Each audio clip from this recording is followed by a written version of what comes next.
I love the concept of alchemy. I think even just giving someone a piece of jewelry and how it changes the self, I think that in a way is a sense of alchemy. But in the more literal sense, with the work that I'm doing, I encourage people to send me this pearl strand of their mother's that's just sitting in a drawer gathering dust, and I can turn it into something that they can wear every day, but just update it in a way where it still has that sort of texture that's special to you.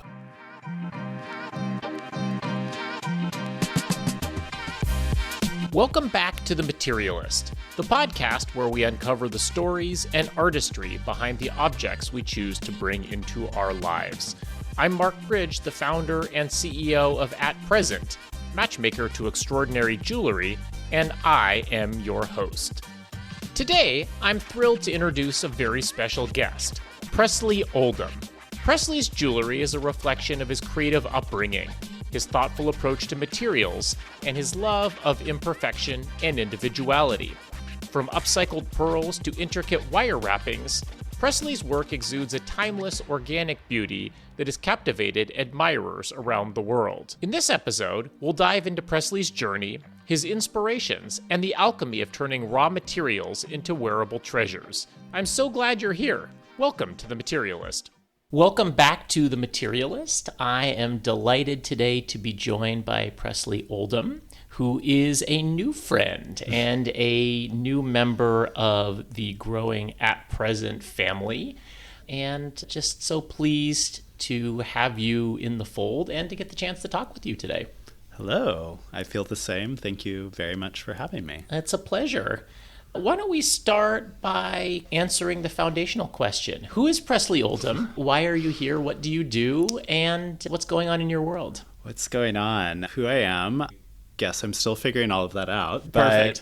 But I've had my jewelry business for about 5 years now. I launched it at the very beginning of the pandemic, but I grew up making things. Everyone in my family is a maker, is an artist, and it was really ingrained in me from a young age to be curious about how things were made.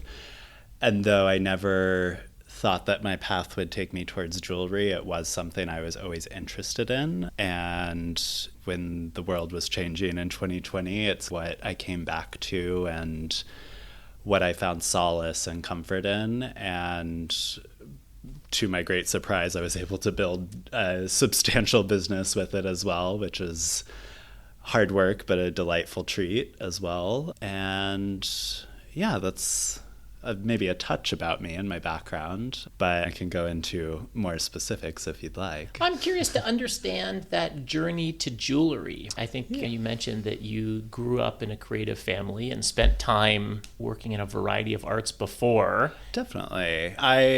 So my uncle is a fashion designer. My dad is a metalsmith and now sculptor, but he started in metal by making all of the jewelry and hardware for my uncle's clothing, which always had bespoke buttons, and it was very detailed and intricate. And so my dad has always worked in metal. My grandmother was a fine artist. My mother works in marketing and PR. And so all of those together, they each also had their own business. So all of that was very foundational for me and just like a baseline of how I thought the world worked. But as a child, my way of silently rebelling was to move towards the performing arts. And so I was always more interested in theater and acting and writing and directing. And so from 8 or 9 years old, that's what I was doing. And I went to performing arts high school in Dallas, and then I went on to study acting and writing at NYU Tisch. So I do have a BFA in acting that maybe one day I'll use. But I think all of it together did, lead me where I am today, and also influences the work that I do, whether it's the campaigns that I put out or the shows that I do or all of the marketing. I think has a very theatrical, playful, and curious tone to it. And I think, as I said, during the pandemic, when everything really just shut down and quieted, that was reflected internally as well. And what I found my way to was jewelry again. I had always been making it. It was more for friends or for family members, but in about 2019, I was working in film in LA, and it was just really long days on set. And what I would do when I came home after a 12-hour day is make a necklace, because there was a distinct beginning and end to that. Of it was 16 inches, and once you were done, it was finished. And that felt really nice after being in such an ephemeral profession for a long time of theater and film. And those started to gain popularity with my friends, and people were asking for them. And so by like February 2020, I was like, okay, I guess I can maybe do this. And then a few weeks later, the whole world shut down. And I was like, okay, I'll do this, just because it was also something to do when we suddenly had nothing to do. And so I made a collection of 10 different styles of necklaces that were all using different types of dead stock pearls, if you will. I was buying opera-length strands of pearls from flea markets, and I would cut them apart and remake them with this wire wrapping technique. And so there were 2, 3, 4 maybe of each style. And to my surprise, within a few weeks after I launched, they were all sold out. And here we are now. Now you have to go find more pearls. I wish I could still source things at flea markets, but that is not the scale that my business is at anymore. And I'm very thankful for that. But I still, when I can, I do one-of-a-kind pieces. But most of my stuff is a much wider run now. We were talking earlier about that transition from film into jewelry, and thinking about the conversation that I had a couple of weeks ago with Pamela Love, who was also talking about having started her career in film. And as you were saying that, I was just thinking about the difference between something that is ephemeral and, I don't know, I guess abstract. It is like in the air versus something that actually is tangible. Is there something about sitting at the end of the day and like you go from waving your hands to actually making something? Definitely. I think that was honestly one of the main appeals for jewelry. It was, you could hold it in your hands. And it's, when I say I was working in film, I was a wardrobe stylist or a PA or all of these things. You were working in film. You were I was not Brad Pitt or whatever, but you don't really get to see what you're doing at the end of the day. And so for me, like, having the beginning and end to something was also really important. Of like, I know that I can spend the next 2 hours doing this, and there's a sense of completion. And also then it's in your hands, and you can also give it to someone, and it's on their body, and you can see it, and it's a reminder of that time and that work, and almost where you were where I was when I was making it. But I think jewelry as a whole, it is tangible. You feel it. It sits on your body, and there's a sense of comfort, and I think with that, a sense of self that comes along with it. And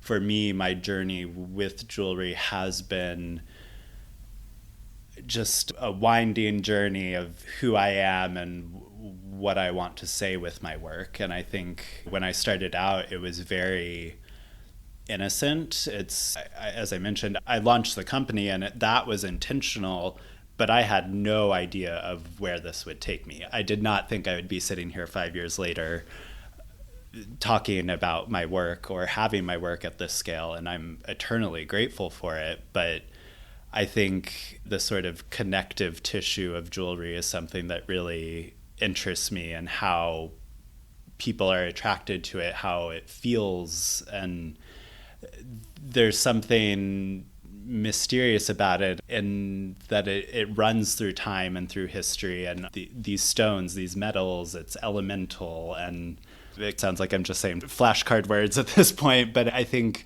in a way there's something beautiful about it, because it almost can't be described. It's just part of you. And this company, the work that I make, it is me, and it's my name as well, which was another interesting thing I think that you spoke about with Pamela, that separation and all of that. But I think the sense of discovery as you grow along the way is something that always interests me with jewelry. Can you think back to the first important piece of jewelry you ever had in your life? It probably wasn't one that I owned, but one of my earliest memories of jewelry was my great grandmother, Granny, as everyone called her. She wore these insane costume jewelry clip-on earrings, but she had this beautifully just diverse archive of them, and they were all, she always color coordinated with her outfit, and she just had drawers and drawers of them, and they were these beautiful enamel flowers and dangling things, but there were no small ones. They were all, she was a Texas woman, but they were all big, and I was just always fascinated with them and the sort of the pairs that you could create and how they mixed and matched, and I would always help her organize them. And yeah, it brings a smile to my face because they were so playful and fun, and they also were her. They were a part of her, and when I still think of her, I always picture her with a pair of those earrings on. That's just, it was part of her identity, which I think is something that really fascinates me with jewelry. Do those pieces still exist somewhere? Yeah, I have a few. My uncle has most of them, but they're still with us, thankfully. To the point of things that transcend time, I imagine she's probably not around anymore. She's not. She lived to a few months shy of 100, though. Wow. So I got to spend quite a few years of my life with her, so I'm very thankful about that. But there is a piece of her that sort of lives through that. And certainly. I think that's, again, how I started with upcycling these jewels. I think that's something that always interests me, is how you can take something and turn it into something new, whether it's just the meaning that something has transforming or the physical object transforming as well. But I've never thought about this, but is there a moment when that happens, right? That there is a form of alchemy that takes place with jewelry, regardless of the literal notion of, all right, we are taking something precious, but you are assembling elements, right? We talk about these are materials, but after they've been in your hands, they become something that's important to you, and then after I put it on my body, it becomes something else. Yeah, I mean, I love the concept of alchemy in general. I think it's what you just said to me. The first thing that it sparked is almost even just giving someone a piece of jewelry and how it changes the self. I think that in a way is a sense of alchemy, but in the more literal sense, with the work that I'm doing, I have a custom portal on my website where encourage people to send me this pearl strand of their mother's that's just sitting in a drawer gathering dust, and I can turn it into something that they can wear every day, or it can also be a special occasion thing, but just update it in a way where it still has that sort of texture that's special to you. I think a lot of designers are interested in doing this as well, and jewelry has always been a way to capture a moment or a memento of amulets and all of these things. They're protective and special, and jewelry has this sort of concept in a way that does alchemize feeling, material, all of these things at once. And is that different than other art forms? Is that different than fashion? Is it different than clothing? Is it different than a couch or a sculpture? I would say so. I think jewelry is really specific, if you will. Not to say those other things aren't, but if you're making a couch, it has to, in a way, fit in a lot of different rooms. Whereas I think the beauty of jewelry can sometimes be that you can make one of it and it finds the perfect home on someone. But I'm not sure, honestly. I think there's clearly jewelry out there that is as widely produced as some couches. But I think finding that balance between mass appeal, but also these unique qualities, that something you'd find at the Chelsea flea market in a bin. There's a common denominator there, but I'm not quite sure what that is. Why pearls? again, it was just a happy chance. I've always been attracted to pearls, but as I just mentioned, the Chelsea flea market, some of the pearls did come from the Chelsea flea market. Locally sourced. From right here, Yeah. yes. Some from the Santa Fe flea market as well. But it was just what I had around me. And it was like late February of the pandemic. And they interest me. I think before starting the business, I was always fascinated with pearls as the only gemstone created by a living organism and the sort of life that's endowed in them. They also don't look like anything else. I have a little bit of an aversion to faceted gemstones that I'm growing out of, if we will. Working on or working through, on, or working, yes. Emining. Yes, exposure therapy. No, but What was the aversion? That's so interesting. I don't know. I think It's too perfect?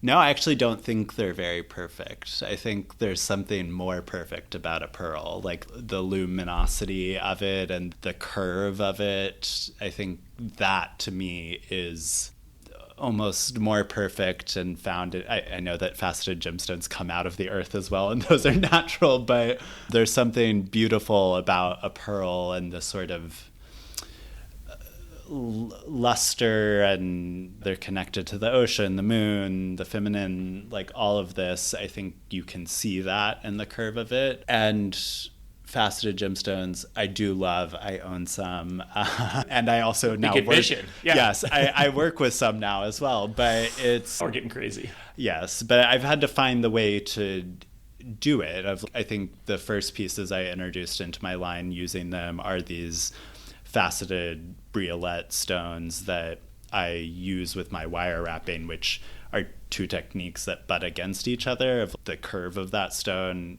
does not inherently ask for wire wrapping to be situated on either side, but I found a way to make it work, and I think it works with the sort of organic nature of my jewelry as well. And there's also pearls on those necklaces at the back that only you get to see. But am I wearing one right now? No, I'm not. But anyways, through exposure, I am learning to love faceted gemstones, and maybe as I start to work with more cast pieces as well, I'll find my own language with them. Yeah.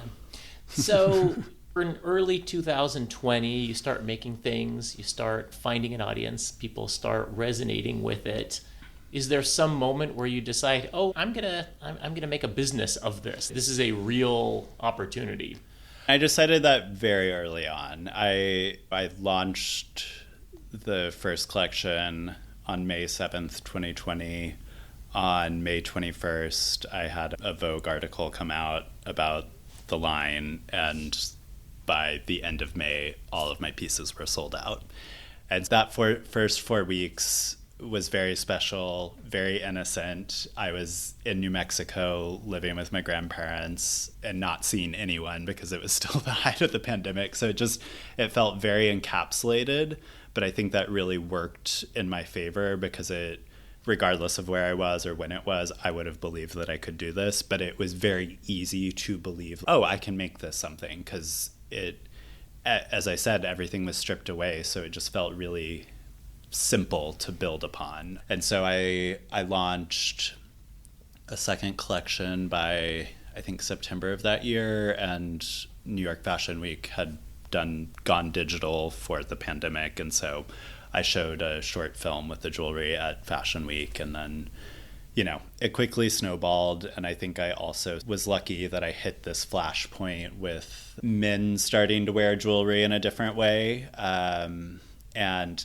again, just the happy circumstance of the pandemic, I modeled all of the first collection on me. It was me photographing myself, and all of the articles were pearls for boys and everything. And I've slowly unpacked that and made it very intentionally pearls for everyone and jewelry for everyone. My work is genderless, and I think that all jewelry is genderless inherently. But I was very lucky to be able to ride that wave of jewelry being seen on everyday men as well as celebrity males wearing jewelry in a more playful way and having fun with it as well. It turned out to have been a surprisingly creative period. We launched Yeah. August 1st of that really? year.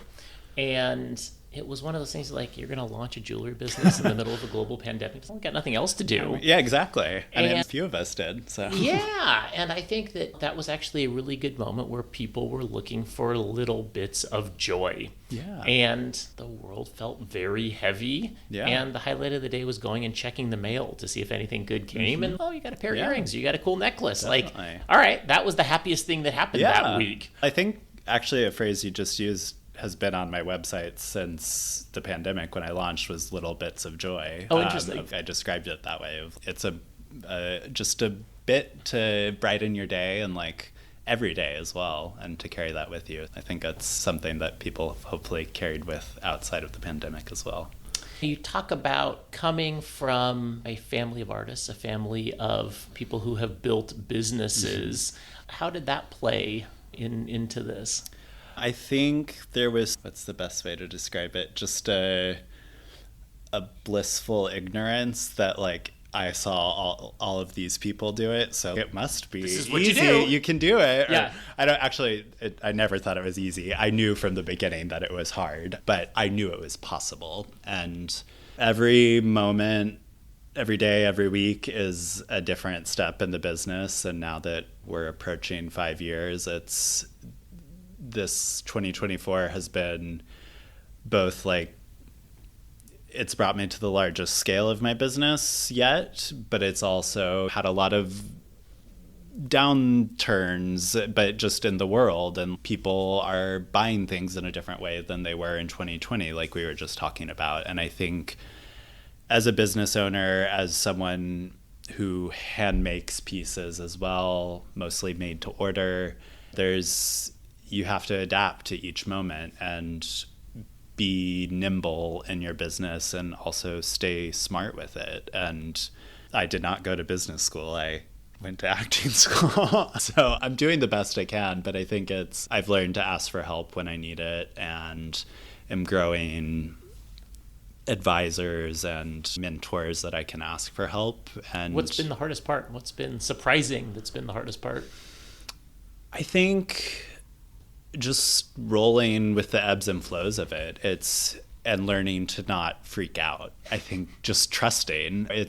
I'm pretty good at that, or I'm pretty good at hiding it maybe, but and also learning to ask for help, I think, is a big one, especially as a younger person in this business. But I've really tried to either ask my family for help, or all of these people that I'm now adjacent to New York and the fashion industry here, and have been connected with people who've been doing this for 30, 40, 50 years. And if you approach it with kindness, they will share their knowledge. And I think that's something that I try to lean on. And as my business evolves as well, I'm trying to just ask for help when I need it, which is hard. And it's hard to know what questions to ask as well.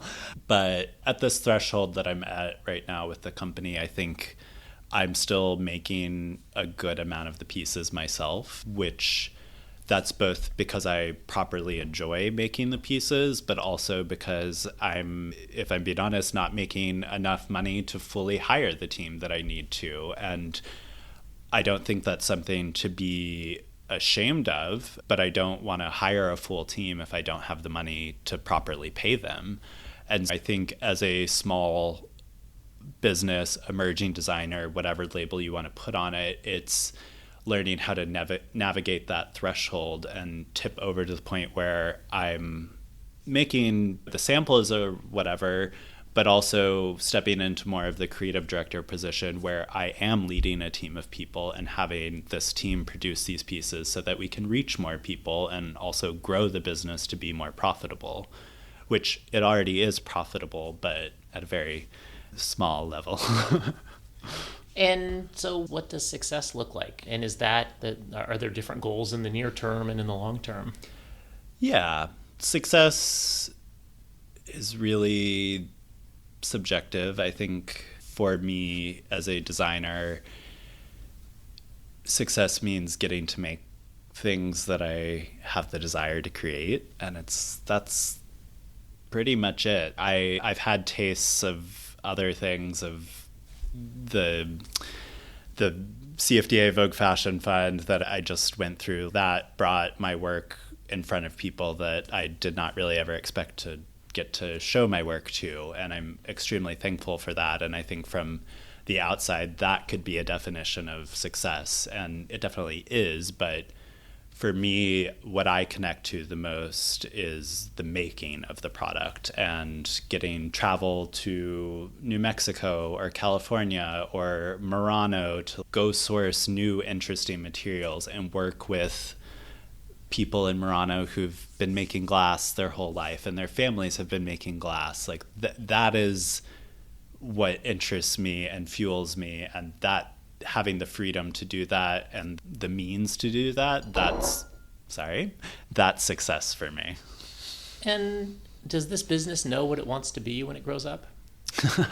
I think that's an ever-evolving thing, but I definitely want to reach more people. I think I've carved out a pretty successful niche with my jewelry. I definitely am known for my work with pearls, and as I said, I've slowly grown to expand into some faceted gemstones and other bespoke glass pieces and antique glass. But I think the last 6 months of my life and my business has thrown me into some beautiful rooms and circumstances. And in November of 2024 right now, I'm still digesting all of that information. I'm very freshly out of that competition. And so Well, let's put a pin in that for a second. Let's talk Sure. about what that was, because it sounds like it was quite an extraordinary experience. You were one of the nominees for the Emerging Designer of the Year.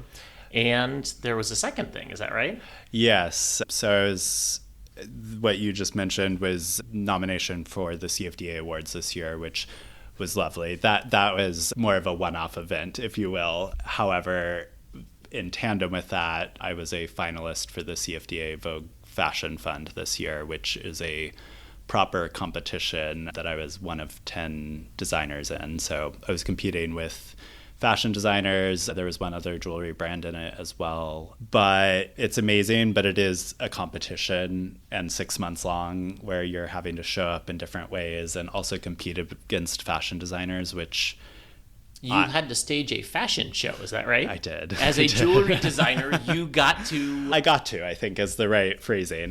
But they don't have rules for what we were doing, but the way my mind works is if I was going to do this, I needed to show the jewelry on models, and then if I was going to show the jewelry on models, the models needed to be wearing clothes. I made clothes as well, and I made shoes and all of these things, which was a fun challenge. By no means am I launching ready-to-wear fashion. I have no interest in doing that. But the clothes were a canvas to see the jewelry, and I think that's something that my background in theater really helped me with, is being able to think of this full picture of that show and the experience as a viewer, as a voyeur through all of that. So for somebody who has never had this experience and whose mind doesn't work in this way, you have created a jewelry collection, and now you need to animate it, you need to inflate it, you need to bring it to life. What process goes through your mind? I think it didn't really change the way I looked at all of it. For me, it started with the materials that I was working with. I built the jewelry around that, and then from there was just a few more steps that I had to take. But when I'm working on a jewelry collection, it starts with the materials, moves to the product, and then I'm moving towards the campaign, which is more about the emotion and how people wear it. And that's something that I always think about, is how to make it visually appealing to someone. And if it's an object sitting on a table, it has to be able to speak to people.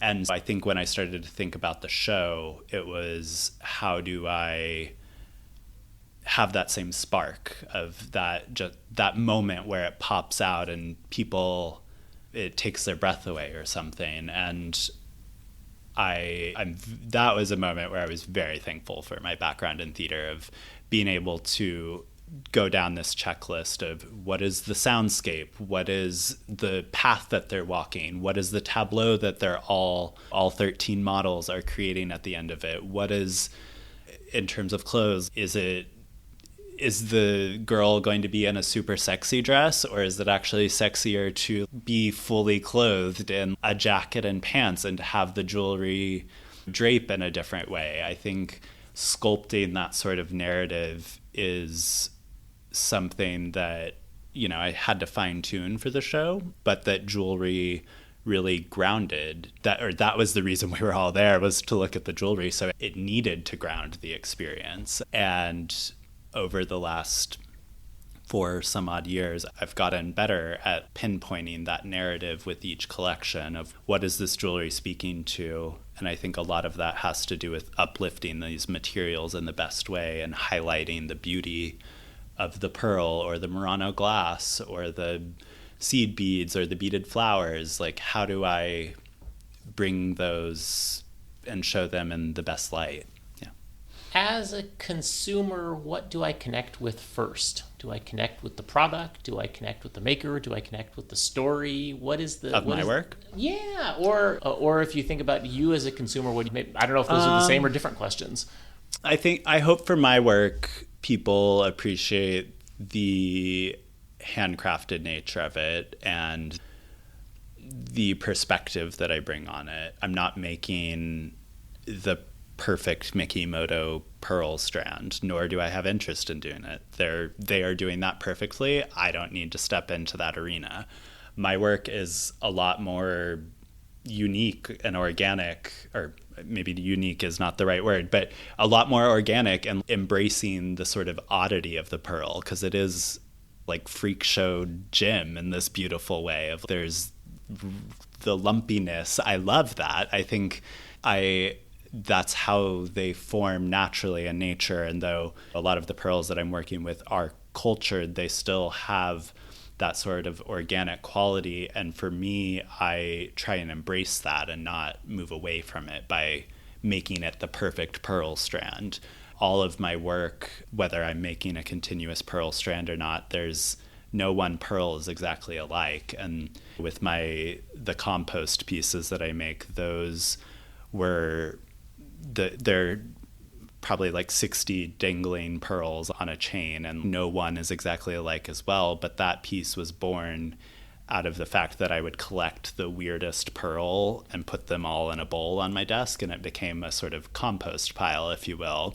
And so my way of using all of those was to arrange them like a perfect puzzle on this chain and really embrace each size, shape, color, and the uniqueness of all of it. I hope that people are attracted to those qualities in my work and that they can hopefully feel that thought and care was put into it. And then past that, I think hopefully it's visually appealing and makes them feel special and warm when they wear it. Do you imagine the wearer as you are creating something? I think yes and no. As I mentioned, my jewelry is intended for everyone, and I think I'm in the process of fine-tuning the best way to say that, because I think, in a way some people can read that as very unspecific, but I think I've found beauty. Since I am a smaller company, I have worked closely with some of my clients, and they have been 70-year-old Texas men buying my jewelry, as well as for themselves, yeah. As well as 14-year-old girls in California who are buying it, and everyone in between. And so I think there's beauty in finding jewelry that has that mass appeal, but still a unique, smaller scale to it. But I want to push you on that. Please. Yeah. Because yes, that covers across a couple of demographics. Mm-hmm. But there's got to be something emotionally that pulls those people in and says, of all of the things in the world that I can buy, of all of the things in the world that I can put on my body, I want this. Yeah. I think there's emotion to what I make. You can feel the hand in it. I'm not, again, touching on what I just said about embracing the uniqueness of these materials. Like, I'm working mostly with wire wrapping. You can see each hand movement in it, and there's not a perfection or I try and make it a perfection, but you can see each movement with it, and there's also a sort of history, if you will, to the wire wrapping technique. By no means did I create that. It's been used for thousands of years in rosary chains. And I think people often, that is their connection to my work initially, is like, oh, it reminds me of a rosary chain that either their mother had or something. And people often say that to me. But I sort of getting back to that tactility, right? Yeah. The ritual of it and feeling it in your hand, on your body. I think there's something visceral about that I don't know if I've been able to put proper words to yet, but I think that is almost what this breadth of people is connecting to. But it also, the pearl chain, I think there's something in it that looks like a classic sterling silver metal chain, but if you look closer at it, it has this luminosity of the pearl and this sparkle and this uniqueness that I think people are attracted to different parts of those things, of the necklace and what it can be. Yeah. Tell us, what inspires you? I'm inspired by nature. I think that's what recharges me the most, is getting outside, going on hikes, finding weird sticks and like pods and grass and all of these different shapes that like naturally occur in nature. That as I'm starting to get into a bit more cast pieces, like that is definitely the starting point for those, is things I've found on hikes and then resculpting. You have an even bigger compost bin? I do. It's a whole board at this point. But those, finding these shapes, they all already occur in nature, and then using that as a starting point, that's really inspiring for me. And then also just older films from the 60s, 70s, 80s. I think they were using costumes and jewelry and in wonderful ways, and ways that I don't really see that often in contemporary films. That's not a be-all, end-all statement, but be it old detective films like Clute or something, like the way that Jane Fonda is dressed in that film is just, I can't think of any jewelry she's specifically wearing, but just the sort of sexiness while still being fully covered. I think that's inspiring. Going back to my show and whatnot was something I thought about, or Shirley MacLaine and What a Way to Go, with the pearls draping down her back. Just inventive ways of styling, and how individuality is always inspiring, of Jaleel as well. Just beautiful people who wear jewelry and clothes in wonderful ways. Are there other things that you collect? Oof, yeah, I'm a big collector. That's another thing that was passed down through the Oldham family, was this sort of nesting of squirreling away different things. So I have a big archive of vintage jewelry that I've either bought or was passed down to me. From certain eras, of certain techniques? Pretty wide-ranging. I think it's an archive in the sense that it's a lot of different things, of whether it's my great-grandmother's costume jewelry or my grandmother's Ted Mullane jewelry, or jewelry that my dad made for my uncle's shows. There's lots of different facets, if you will, of that. Yeah, there you go. Working its way through your psyche. Working it in through the brain. Get you through this. Yes. But I have a fabric archive. I have beaded flowers that my grandmother made. I have a big archive of that, of literal sticks as well that I just collect. And then rocks. There's rocks all over my desk. I was always the kid with rocks in his pockets, but the rule growing up was you can have it if you can carry it. Always wore things with big pockets, but I think I still just play with rocks every day pretty much. It's led me to where I am. Are there things that you are lusting after? The first thing that came to mind when you said that, which is another collection I've already started, but those tiny Murano glass vases that are in these very beautiful bulbous shapes. I have 3 of them on my desk from my last trip to Murano, and I would like more, but I don't need more, so I think that falls under the lust category. But they're beautiful, and they're just tiny, and it's insane how delicate they are, and intricate as well. What do you do to celebrate success? You've had lots of moments that could be celebrated or should be celebrated this year. What have you done?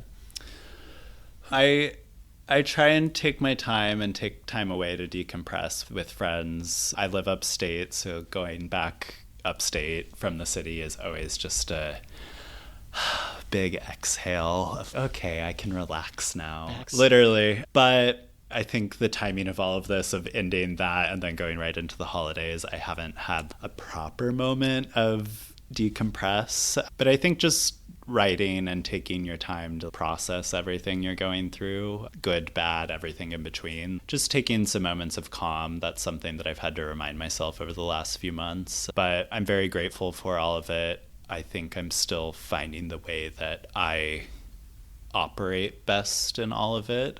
It was a lot of outward facing, being the brand Presley Oldham for a few consistent months, and I'm, again, very used to being in my studio upstate making things every day, and both sides of that is beautiful, but I have to find the balance for myself and where I operate best and how to recharge so that I can do either direction of that. So I think success is learning to take the time to just absorb all of it. I don't, maybe we can have a follow-up in a few months when I've had some time to sit with all of it a bit more. Fair enough. The last question that I always like to ask is, are there 3 makers, artists, brands, anything that you admire that you think deserve more attention? Yeah, definitely. These 3 people might be known in jewelry circles, but I think they should definitely be more widely known. One is Ted Mulane, whose work I really admire. I don't know him personally, but my grandmother had a large archive of his pieces, and I was very thankful to inherit them. And just looking at them, just the beauty and simplicity of it is just extremely inspiring to me. Another maker duo, David Reese and Ron Armstrong of 10,000 Things, they make such beautiful work, and the way that they carve gemstones, and they're still hand making everything in their studio around the corner. I've introduced myself to them, and we've become friends, and they're lovely. They come to all of my events and I with them, so they're just the sweetest people, and I think they definitely are widely known, but I think they should be on the cover of magazines every month. Their work is just beautiful. And then Monica Castiglione, an Italian jewelry maker who also, I think, has a Brooklyn outpost, but her work is beautiful. My mom's a big collector of hers. All 3 of those people just make very organic, natural, beautiful relics in a way that I think have a lifetime beyond all of us and can be passed down for many ages. Fabulous. Thank you. Thank you. Presley, such a delight to get to chat with you, and an honor to get to represent your work. And I hope we have the opportunity to help you grow your business. And thank you. I'd like to add you to the list of people who should be known much more broadly, because what you're doing is fabulous, and you are a delight. Really thank you for being here, and thank you for partnering with us. Thank you, Mark. I really appreciate it. That's it for this episode of The Materialist. Thank you so much to Presley Oldham for joining me, and to all of you for listening. If you enjoyed the podcast, please subscribe, review us on your podcast players, and then be sure to go check out Presley's new curation on atpresent.com. The Materialist is a presentation of At Present, matchmaker to extraordinary jewelry.